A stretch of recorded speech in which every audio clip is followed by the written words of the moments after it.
আবারও উত্তপ্ত হয়ে উঠছে দেশের রাজনীতি। সংঘর্ষ, সহিংসতা, আতঙ্ক ছড়িয়েছে ঢাকায়। একটা দেশব্যাপী সহিংসতা ছড়িয়ে দিয়ে নির্বাচনটাকে একটা অনির্দিষ্ট সময়ের জন্য বানচাল করে দেওয়ার প্রচেষ্টা শুরু হবে। কারণ আপনারা এই দাবি আদায় করে ঘরে ফিরবেন, আপনারা এই দাবি আদায় না করে ঘরে ফিরবেন না। আওয়ামী লীগকে মাঠে ঠেকানোর জন্য তো আমাদের এক হাসনাত আব্দুল্লাহ যথেষ্ট। আওয়ামী লীগের ডাকা লকডাউনের প্রতিবাদে এনসিপির বিক্ষোভ মিছিল। কার্যক্রম নিষিদ্ধ সংগঠন আওয়ামী লীগের ডাকা আগামীকালের লকডাউনের প্রতিবাদে বিক্ষোভ মিছিল করেছে জাতীয় নাগরিক পার্টি এনসিপি। আজ রাজধানীর বাংলা মোটর মোড়ে এনসিপির কার্যালয় থেকে শুরু হওয়া এ মিছিলে এনসিপির কেন্দ্রীয় আহ্বায়ক কমিটির সদস্য থেকে শুরু করে ছাত্র, যুব, শ্রমিক, নারীসহ সব ইউনিটের নেতাকর্মীরা অংশগ্রহণ করেন। আওয়ামী লীগের বিচারের দাবিতে বিভিন্ন স্লোগানের মাধ্যমে মিছিল এগিয়ে যায় শাহবাগে। সেখানে কথা বলেন এনসিপির নেতাকর্মীরা। তারা জানান, ফ্যাসিস্টদের এমন হাকডাককে ভয় পায় না এনসিপি। আওয়ামী লীগের দোসর বা যে কারো অপচেষ্টাকে রুখে দিতে প্রস্তুত তারা।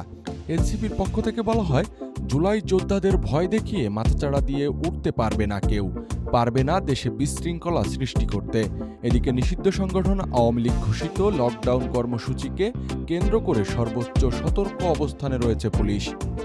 ভারতে বসে মাফিয়া নেত্রী সন্ত্রাসী কর্মকাণ্ডের মাধ্যমে জাতীয় নির্বাচন বানচালের ষড়যন্ত্র করছেন বলে মন্তব্য করেছেন বিএনপির স্থায়ী কমিটির সদস্য মেজর অবসরপ্রাপ্ত হাফিজউদ্দিন আহমেদ।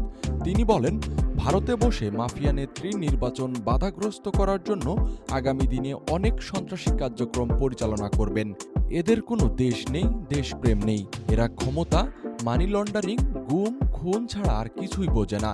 বুধবার চীন মৈত্রী সম্মেলন কেন্দ্রে ৭ই নভেম্বর ঐতিহাসিক জাতীয় বিপ্লব ও সংহতি দিবস উপলক্ষে এক আলোচনা সভায় তিনি এসব কথা বলেন।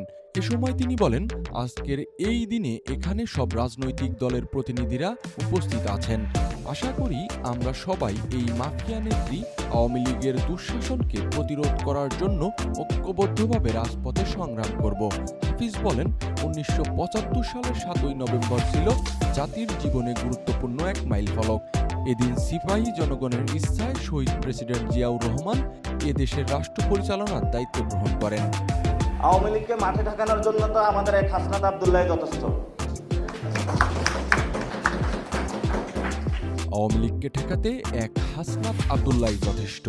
কার্যক্রম নিষিদ্ধ আওয়ামী লীগের আগামীকাল লকডাউন ঘিরে দেশের মানুষের আতঙ্কিত হওয়ার কোনো কারণ নেই বলে মন্তব্য করেছেন জাতীয় নাগরিক পার্টির এনসিপি মুখ্য সমন্বয়ক নাসিরউদ্দিন পাটোয়ারী। তিনি বলেন, আগামীকাল সব দল মাঠে থাকবে, আর আওয়ামী লীগকে মাঠে ঠেকাতে এনসিপির এক হাসনাত আব্দুল্লাহ যথেষ্ট। এটা নিয়ে আপনাদের কোনো টেনশন নেই। দেশে তাদের মরণ হয়ে গেছে, এখন দুর্গন্ধ ছড়াচ্ছে।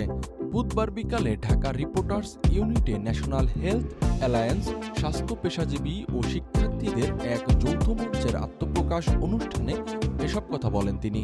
নির্বাচনের আগে গণভোট ও জুলাই জাতীয় সনদ বাস্তবায়নের আদেশ জারি সহ ৫ দফা দাবির বিষয়ে জামায়াত সহ ৮ দলকে উদ্দেশ্য করে নাসিরউদ্দিন পাটোয়ারী বলেন, আপনারা এই দাবি আদায় করে ঘরে ফিরবেন, আদায় না করে ফিরবেন না।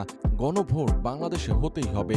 বিএনপি ১০০ বছর চেষ্টা করলেও গণভোট ঠেকাতে পারবে না, কারণ গণভোট দেশের বড় একটা অংশ চায়। সে তুলনায় দলটির নেতাকর্মীরা একদম চুনোপুঁটি। গণভোট প্রসঙ্গে এনসিপির এই নেতা বলেন, খালেদা জিয়া জনগণের পালস ধরতে পেরেছিলেন। এই কারণে বাংলাদেশে অন্যতম বড় দল হিসেবে বিএনপি আবিষ্কৃত হয়েছে। কিন্তু এখন যারা রয়েছেন তারা যদি এই জনগণের পালসটা ধরতে না পারেন, নিজের পায়ে নিজে কোড়াল মারলে আমাদের করার কি আছে? এ সময় অন্তর্বর্তী সরকারের জনবিচ্ছিন্ন সরকারে পরিণত হয়েছে বলে এমন মন্তব্য করেন নাসিরউদ্দিন পাটোয়ারী। তিনি বলেন, গত ১ বছরে যারা নিজেদের অধিকার নিয়ে সরকারের কাছে এসেছে, কারো দাবি পূরণ করতে পারেনি। সরকার প্রতিশ্রুতি দিল, সেই প্রতিশ্রুতি বাস্তবায়নের জন্য আবার মাঠে নামতে হচ্ছে। এটা সরকারের জন্য লজ্জার। Generate by AI.